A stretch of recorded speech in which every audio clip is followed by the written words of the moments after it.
जय श्री कृष्णा, जय मदन गोपाल। कभी न क्षय होने वाला शुभ दिवस, मंगल दिवस, अक्षय तृतीया की आप सभी को प्रभु की प्रीति चैनल की ओर से मंगलमय शुभकामनाएं। वैशाख मास की शुक्ल पक्ष की अक्षय तृतीया अक्षय फल देने वाली है। वर्ष 2025 में अक्षय तृतीया का यह पावन दिवस 30 अप्रैल दिन बुधवार को मनाया जाएगा। इस संसार की सभी चीजों का नाश सत्य है, लेकिन प्रभु का नाम अविनाशी है। प्रभु का नाम सत्य है, जो है और सदा रहेगा। वो केवल प्रभु का नाम, प्रभु का गुण और लीला है। इस पावन पुनीत तिथि अक्षय तृतीया पर कभी न क्षय होने वाला प्रभु का यह पावन नाम, आइए हम अधिक से अधिक जप करें, अधिक से अधिक प्रभु के नाम का गुणगान करें। अक्षय तृतीया पूरे वर्ष भर की बड़ी विशेष तिथि के अंतर्गत आती है।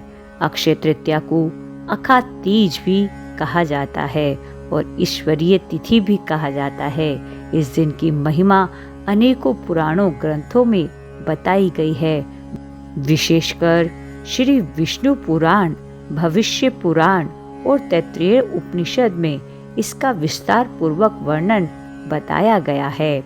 आइए विस्तार पूर्वक जानते हैं अक्षय तृतीया के इस शुभ दिवस के बारे में। शास्त्रों में अक्षय तृतीया को स्वयं सिद्ध मुहूर्त माना गया है।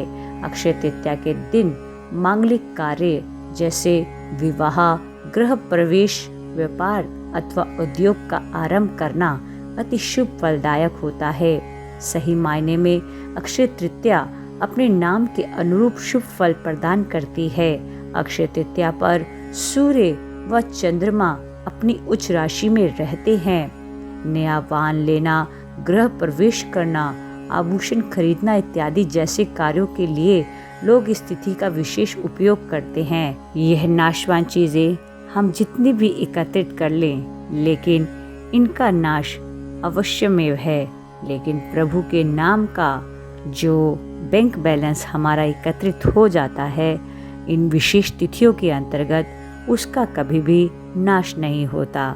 स्वयं भगवान श्री कृष्ण गीता जी में भी कहते हैं, मेरा नाम और मेरे नाम का से किया गया जो भी पुण्य सत्कर्म है उसका कभी भी नाश नहीं होता। यहाँ तक कि मेरे भक्त का भी नाश नहीं होता।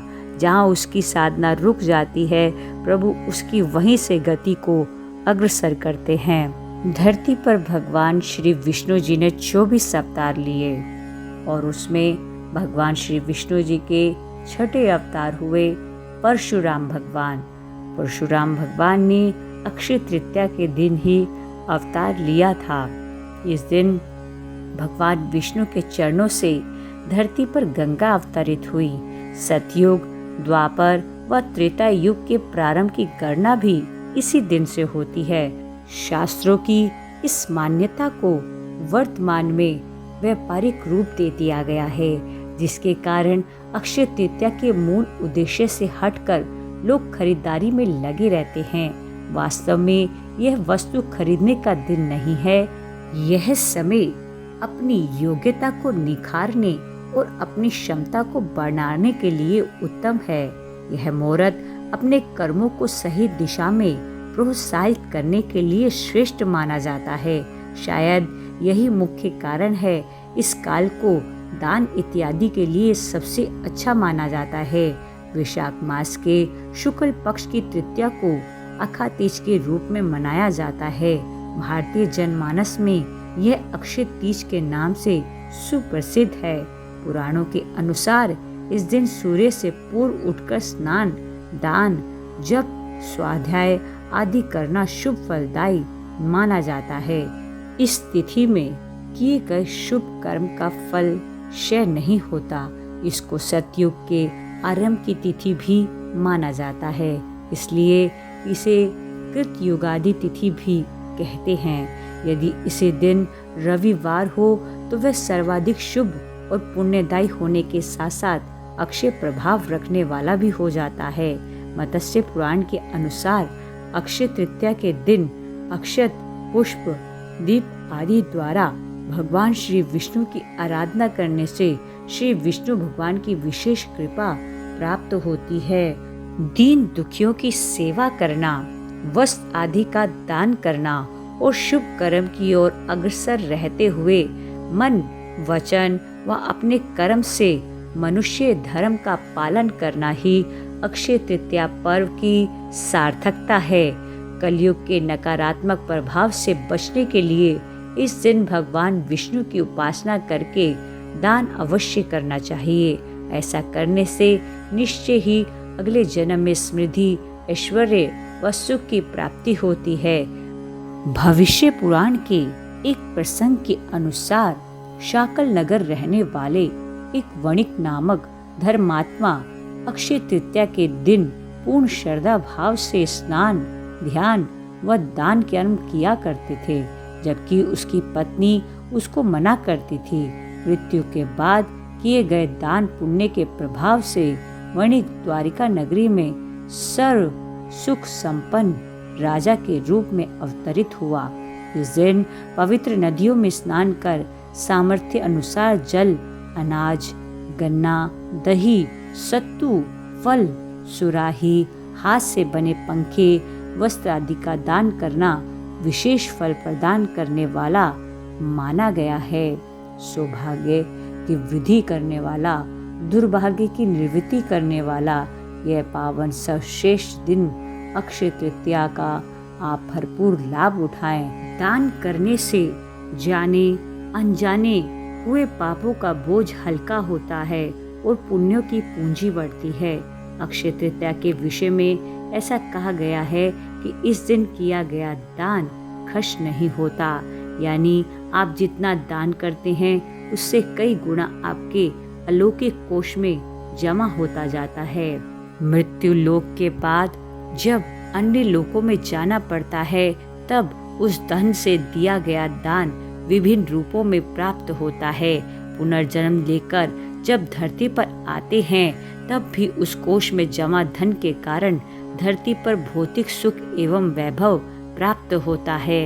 इस दिन स्वर्ण, भूमि, पंखा, जल, सत्तू, जौ, छाता, वस्त्र कुछ भी दान कर सकते हैं। जो दान करने से स्वर्ण दान का फल प्राप्त होता है। इस तिथि को चारों धामों में से उल्लेखनीय एक धाम भगवान श्री बद्री नारायण के पट भी खुलते हैं।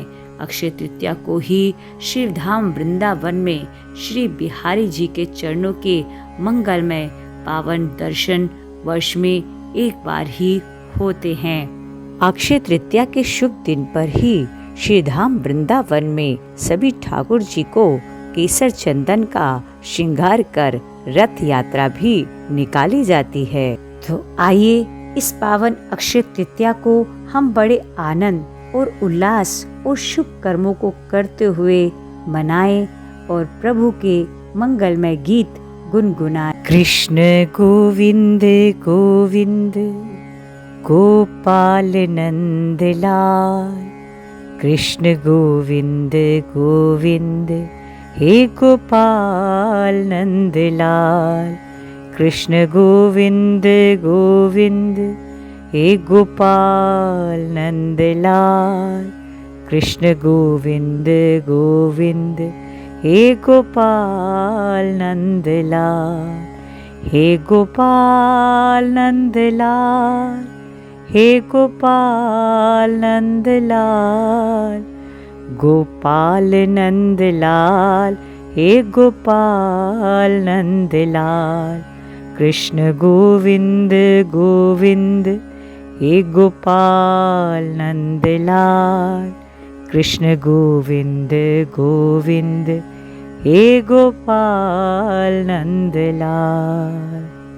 पुनः आप सभी को पावन पुनीत अवसर अक्षय तृतीया की खूब खूब मंगल बधाई हो।